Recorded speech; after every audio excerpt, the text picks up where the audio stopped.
Yang kedua, lebih bala oleh Allah kepada orang yang tinggal semayang, gecabut cahaya iman, nur iman daripada dirinya.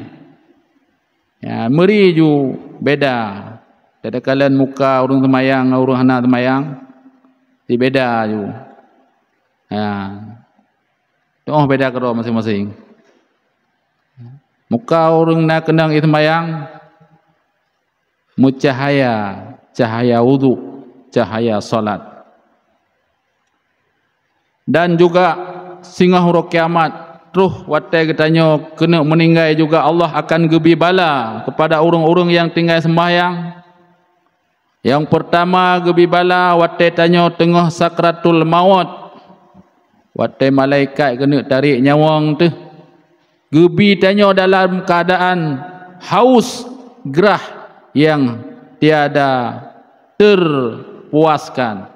Seandainya tacok ia kerung yang dalam dunia, tapaso tabi ke urangnya, han akan pulih gerah tersebut, haus tersebut.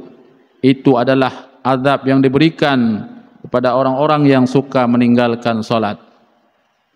Juga bahawa katanya mati akan gebi dalam keadaan yaitu ruh keluar dalam keadaan yang sangat sakit. Watai tarik nyawang tu sakit, lagi kameng udip, lagi kameng tapluk kulit tengah udip, nyamban sakit nyawang gehila. So yang merasakannya yaitu orang-orang yang galak, yang suka menyia-nyiakan solat.